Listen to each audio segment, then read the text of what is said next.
Hello, and welcome to another episode of the Working It Out podcast. An amazing guest with us today. She is the CEO of Women in Sport. We've got Steph Hilborne. Welcome to the podcast, Steph. Great to be here, Alex. Thanks. I really appreciate you coming on today. What we'll do is we'll jump straight into our first question, as we always do. It's about our Working It Out locker. So this locker is to do with CEO's items related to their relationship with physical activity. So thinking back throughout your life, is there an item to do with your relationship with physical activity that you would like to induct into our locker? Yeah, I had a quick think about this, and the thing that came to mind, especially because I envisaged quite a small locker for some reason, is my netball colours from school. Amazing. Please tell me more about them. How did you get those? I got a few other colours at school as well because sport was my everything at school. And even though we didn't wear uniform by the time we were given them, so you couldn't show them off like in the old days, it was one of my biggest moments of pride. And the reason I suggested going to collect them was one of my biggest moments of pride. And the reason I suggest it is because people sometimes overlook how important those moments are. Smaller moments too, just winning a tiny little race when you're 8 or something you might remember forever. So I just thought it was important to just put on record that it really matters. It really matters, our childhoods, our relationship with sport and exercise as a kid, because you never forget it. And what was yours like growing up? What was your relationship with physical activity like? Were you quite a sporty individual? I'm from Generation X, and we were the least parented generation. We were sent outside in the morning, called back in the evening. And I was actually with a friend recently, a bloke I know who grew up in Derbyshire, and he said him and his brother sent outside in the morning onto the hills. And the only way their mother could call them back was by using a huge kind of handheld cowbell that she just used to ring them back in. So I was an outdoors child, and my father was quite handy with racket sports, and he got us playing badminton extremely young and table tennis and things like that. And so by the time I got to school, I just was looking for any sport I could play. And then my whole school life, really, I just focused on when I could get out to the netball court or onto the pitch to play sport, onto the courts to play tennis in the summer or whatever it was, badminton. That was my relationship with sport. It was basically my everything at school.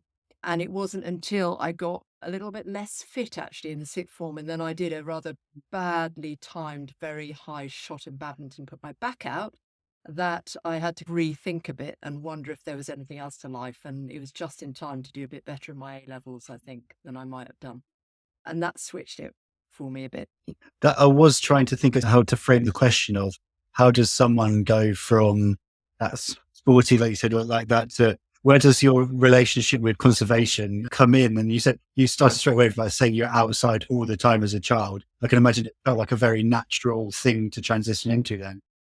Well, I was fired up because not only was I one of the many who watched David Attenborough's programs and got fascinated by the complexity of nature and life, but I was also, by being outside, walking in the very places that became the M25 and the A3, the motorways down in that part of Surrey. And so living basically at the junction of those two pretty well, not knowing about what was going on with planning policy. The first I knew of one of those roads was me and one of my brothers just walking one day, and suddenly there's this absolutely massive scar in the landscape. And it was quite high impact. Just watching that, all the other development going on, I was like, what are we doing? Watching world news. I was quite a serious kid, actually. I even read a book about the greenhouse effect. And since I'm 56 and I was 16 at the time I read it, I was very early on to understanding about climate change. Yeah, so I was quite serious about it, pretty worried. My parents are quite politically engaged, and I wanted to save the world. So that was why I went into conservation.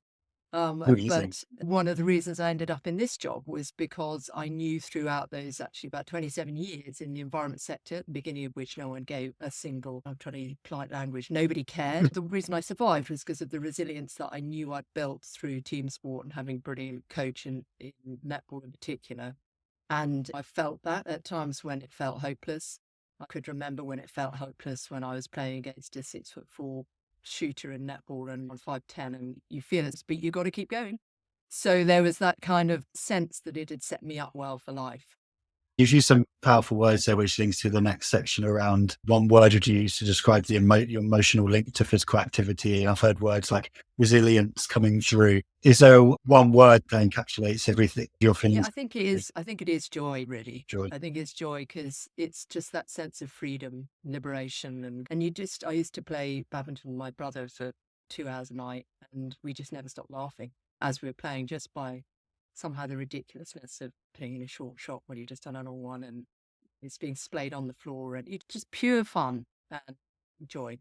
It sounds your father in the role he's played and then your brother and playing activity with him. It sounds like sport and physical activity were quite an important part of your family's lifestyle. Yeah, interestingly, activity in terms of walking was as a family. But I've reflected on this only quite recently, actually. Mum didn't. Guess why? She was actually just working part time as a social worker, looking after 3 children, and initially a mother in a wheelchair. So she didn't have any time to do um, an exercise. And yet she had been quite good at tennis actually as a kid. That's really sad. And I hadn't really reflected on that until quite recently because she didn't used to say anything about it. I'd like to come and play or this, that. It just wasn't even considered something she'd do. This seems really Which is common. quite, yeah, really, it's hit me quite hard a few years ago when I realised that. Yeah, it seems really common with the conversations I've had recently about how specifically mothers and the roles that they have played to enable the leaders to be amazing leaders, but also to have a real role in their own physical activity. But then that they have done anything, maybe they've been the back seat, or maybe that was the generation that they were in. But it seems like they formed the role model role of the mothers come out really strongly throughout the series. Yes, it was certainly a really actually awful generation to be a woman, a generation where you were educated and then basically to be a middle class woman, I would say this is very different depending on your economic background, but a lot of middle class women were educated take on particular professional roles, and then as soon as they got married, even not even pregnant, they were taught they were sacked and were often then just expected to be in the kitchen and to be the housewife with no kind of idea of how mad their brains would be going and having no ability to express everything they know and all their capabilities. So my mother was quite assertive in going back to work, but in common with with not all mothers, in common with the vast majority now of mothers, still expected to do more than 50% of the household unpaid work. And in my mother's case, more than that, although my father was a lovely man, did do the washing up. But that was about as far as it went. This is not something that's in the past, but the not being allowed to pursue a profession is more in the past for sure. It's been a massive jump up in the percentage of working mothers, but without really the true shift in the percentage of unpaid work that the woman does. And so that means, they will leave their daughters. They don't want their daughters to end up necessarily under that sort of level of pressure. But what we know from women in sport is that the leadership of the dad for sport is particularly important for a couple of reasons. One, because come to that perhaps separately, they usually had a better experience of sport as children at the school. And secondly, because they probably actually have more time because they're not doing the unpaid work. The leadership of the father is really important. And we also know that whilst 50% of dads support their sons to be active and do sport, only 30% of dads support their daughters to. So there's a bit of a call out to dads here. Wow. That your dad's very important to you as a girl growing up when it comes to sport.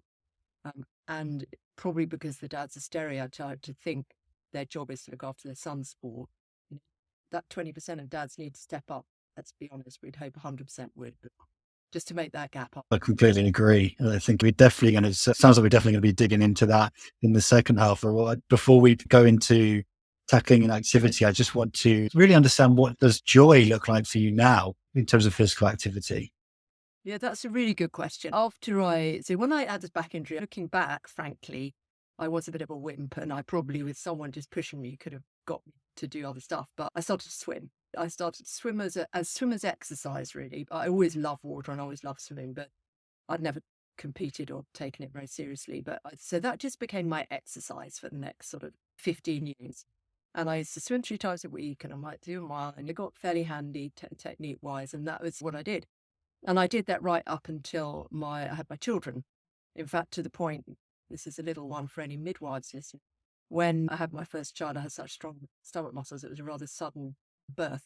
Wow. because they don't allow for that. So they say pushing your stomach muscles that strong. My daughter, yes, it was all a bit something. But anyway, so right up till I had my children, then that kind of 3 times went down to about 1 time. And it wasn't until actually really quite recently, probably about 5 years ago, that I went back out to do anything much else. When I had children, I played badminton with them, do stuff like that occasionally, but nothing regular for me. So I joined a kind of local boot camp in the village I live in, run by a really classic guy, actually, who used to be a kind of semi-professional boxer. He's in his 70s and he's moved, or maybe he's about 70s, moved out to the countryside, and he's really good, actually, really good at doing this kind of boot camp. So why that's joyful is because he does it outside most of the time. Most of the time we're doing like short strengthening exercises or short runs or whatever it is, but outside, and it just makes you feel free again and like a kid. I can imagine the types of areas, if you're still in the same areas. I live quite near that M25A3 junction, regularly going past there. I mean, the Reigate area, and I can tell if you're outside around the Surrey Hills, if that's where you still boot camp. I'm up in Oxfordshire now, but do love the Surrey Hills. Yeah. I miss them. Yeah, I can imagine doing a boot camp around this area would be actually lovely. Is that something you're still doing regularly then? I do that once a week, and then I try and swim once a week, and I try and do a stretch class. But frankly, because this is another thing it will probably come on to, because my mother's terribly elderly and is needing me down there or not, I rarely fit that in. The life always is a challenge, isn't it? We've spoken about a few people throughout this in terms of the roles of mothers, fathers, family. It's quite a classic question in other areas, but I've brought it into this sporting field in terms of 3 people who have inspired you throughout your life linked to physical activity. Doesn't have to just be family, friends. It can be professionals. We've just released one where there's Denise Lewis on there, and then there's mums and school teachers. Yeah, interested to know who your 3 would be. So I think I've already said my dad, and that very early expectation that girls could be as good as boys at skills wise at sport, and just that expectation was always there. And so he was the one who got me into it and demonstrated the joy of it, really. At school, my netball teacher was just phenomenal. Just had that kind of something, that ability to understand people, really good brain, really strategic, really natural leader. And she valued me for the stuff I'm really actually genuinely good at. And she was one of the few teachers who did. So that's not just intercepting the ball. She saw my leadership skills, and she saw that my brain was pretty smart at working out where people might be going and tactics and all that sort of stuff. So that felt good. She actually, Mary Beard was one of the all-time England netball greats and selected till quite recently, so I was extremely fortunate. Beyond that, I think what is challenging for women of my age who love team sport, and for me it was really team sport. I was never going to get that brilliant at other sport. There was nobody visible. There were no women's team sport visible until literally the last 10 years max, and even then probably last 5. So I couldn't have this kind of hero figure on a court or a pitch or anything like that. So obviously for me, it was going to be either the Olympics or tennis. And I think the one who I related to most, who I watched, was Steffi Graf. Lovely. Great one. And what was that? And there was something about her naturalness, actually. I didn't relate to the kind of made up, I don't know, girly American incredible tennis stars, but there was something about Steffi Graf that was just really natural. And I thought she was wonderful. Exactly like you said, the importance of people being able to see someone that you resonate with. And lucky that there was at least just one person within tennis, because you never know, if Netball Super League was on back then, you might be saying, it may well have been, yeah. And now I watch my daughter when she's watching the netball with me, and she's a massive Ellie Cardwell fan, and she can really relate to the netball. But I didn't quite have that, apart from my own teacher, who was brilliant. But yeah, I mean, there's something about watching somebody you can see yourself in that is very important as well. Yeah, I completely agree. We'll transition on to the second half of the podcast now. And so what we do, we know Steph as an individual. That's what we try to do first, is to find out about you and your personal interests and your relationship with activity. And now we're going into Steph as the professional. So there's two main blocks. One is just a bit of an introduction as to who you are, what your current role is, what you're working on at the moment. And then we'll dig into what your beliefs are in terms of tackling an activity. So if you could introduce your role and what the organisation's focus Yeah, is. absolutely. So I'm chief exec of a small charity called Women in Sport. It's been around for 40 years and a tiny bit, 41 technically. And it was founded in 1984 by some absolutely incredibly visionary and courageous and wise women, and also a man who was involved in the early days. And um, so my role is to make sure this research and advocacy charity is as effective as it can possibly be. And I've been there 5 years now. And I think we've got the most epic team. We've got real clarity on our direction. We produce really high quality research and insights. We create political space by sharing that with the world and sharing the issues and the challenges for girls and women in relation to sport with the world. We work with others to find solutions and pilot solutions and to develop policy lines that we advocate for. And we then build, in order to achieve any change, we build trust with government, with agencies, with sports, with other charities in the sector, and by that both women's charities and also the sport for development charities, and with corporates and others who are behind the cause. And so that's the job. And obviously, in any chief exec job, the bulk of it is in thinking about the direction, making sure you've got the best people, making sure you've got the money coming in, making sure your way about you, the way you work, the way you express yourselves is true to the founders.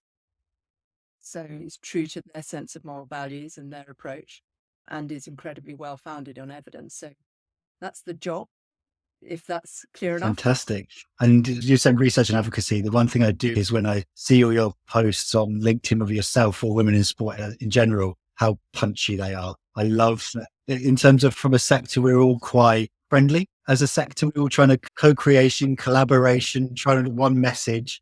And especially me working in Sport England, uniting the movement is the whole aim. But seeing some women in sport posts, I'm like, yes, hello. Yeah, good. It's really important when you're a charity that's trying to lobby for a massive societal shift. And I say lobby loosely, influence society to get that shift. It's really important you don't lose sight of how much it matters. And if you lose sight of why you're angry about it, then you lost your way in a way, because you've got to be thinking of, in the case of sport, that 800,000 girls who, had they been born a boy, would be playing team sport now, but who aren't. So they're losing that joy and camaraderie and joint endeavour. We've got to think of those 1.3 million girls who drop out in teenagers, basically because nobody asks them to stay, and work out how they can get over the issues like the social media onslaught, the management opinions, the fact that they've basically had their self-belief drummed out of them. If we don't think about those girls, we don't think about those women who are actually having a far less enjoyable, less fulfilling life because they're not able to get out to have the kind of joy I talk about with that boot camp or playing netball or whatever it is, because they're carrying everything. If you don't sustain that sense of fire in your belly, then you're not going to change anything. You're firing me up. Good. With this next part, what I like to do is try to find out like what you as Steph is most passionate about in terms of tackling activity.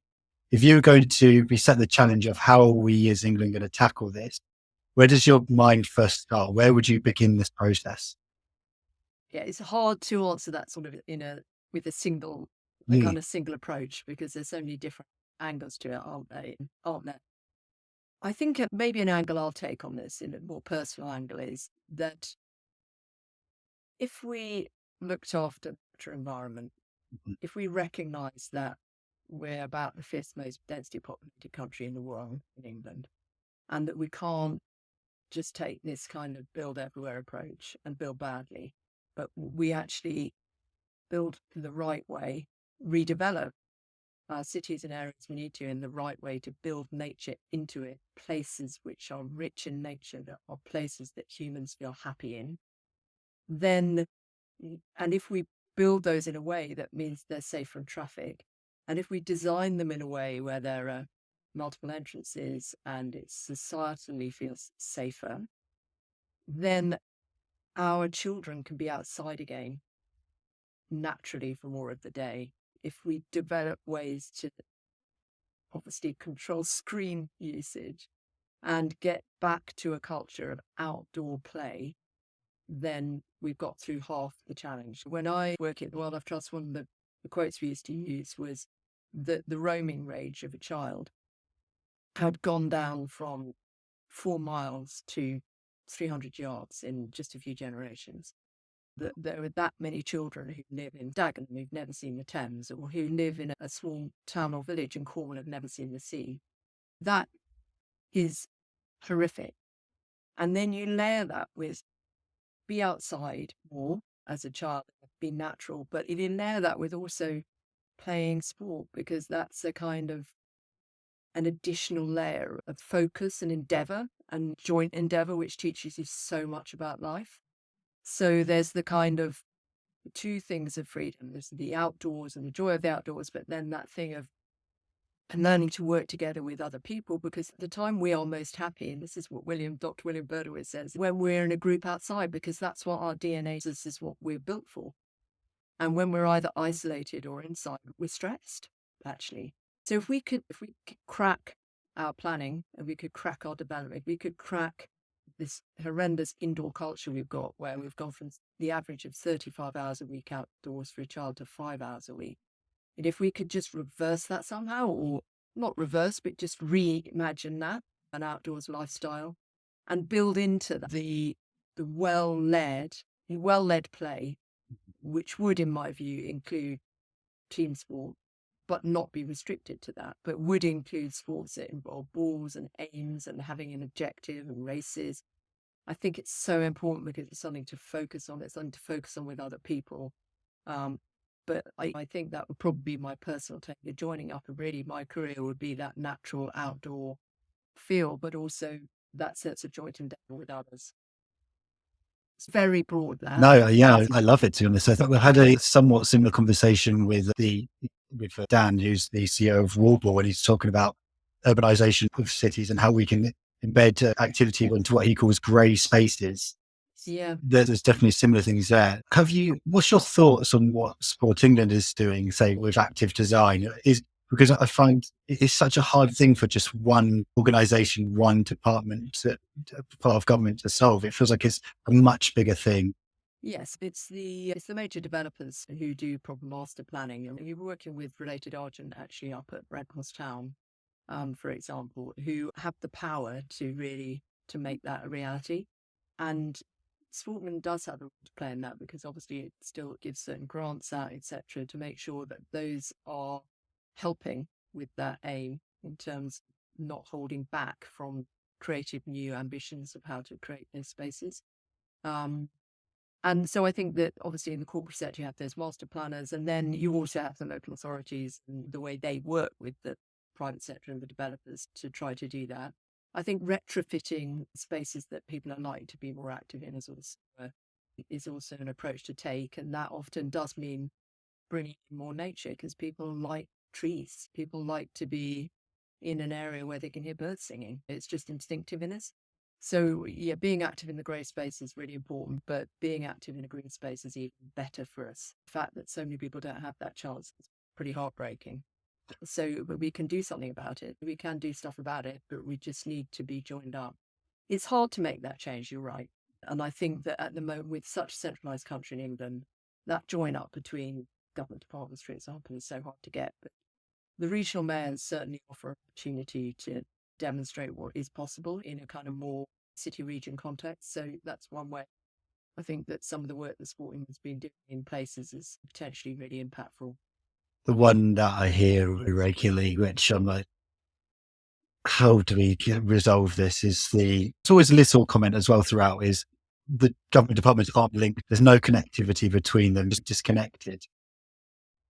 Yeah, when I was in environment, the same problems arose. Obviously, the environment affects to every department as well. I think what I ended up talking to people about a lot was this centralisation, and actually, is it ever realistic for a population of 60 million to have centralised government departments that could possibly talk to each other? If you cut that population size down to a more regional size, like in the old government regions, suddenly there is just about the capability for you to both work out what to do in your area and to talk to the others about what they're doing and to try to integrate them better. Which is why in Wales and Scotland and the devolved nations, you have sometimes a more effective intergovernmental space.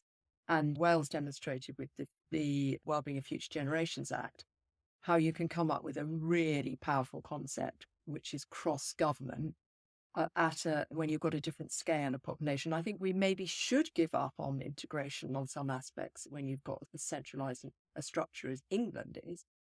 But that means devolving more to effectively would have been good if it was still the old regions now with the slightly less structured kind of city region approach, devolving more power so that you can get more join up, because that's how it happens in other countries. Again, it's a bit like the highly densely populated point. We're one of the most centralized countries in the world. Very few countries are as centralized as England, like one of the top 5, I think people used to say, I don't know, but apparently. And with that, we can't be unrealistic. We've got to be practical and think, what level can we join things up? Mhm. The one that I am working on is the devolution of skills within DFE and the local skills. So that seems to be a hopeful, promising example where this can happen, understanding how education, what is needed in a specific place, and how a local skills plan can be developed to fill that gap in that local place. So it seems like there is some testing of that. But I think, and that's great, because I think the other thing we're always in danger of thinking everything has to be the same. It doesn't. Wouldn't it be better if it was disorganized but brilliant than if it was uniform but uniformly bad? It's like everyone has this thing of we can't be different in different places. You could develop this, but then it would all get out of kilter. Well, does that matter if it's out of kilter, if it's all better, or if half of it is better?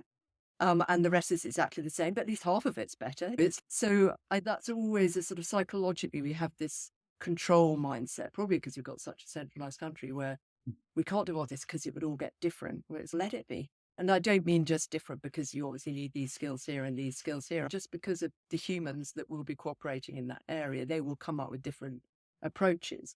And that's really the essence of it. It's being comfortable with difference, really, I think. I feel like that's a fantastic place to finish you there. There's a really powerful final sentence. So thank you so much for joining me today, Steph. I really, really appreciate it. It's a pleasure, Alex. Thank you very much for having me.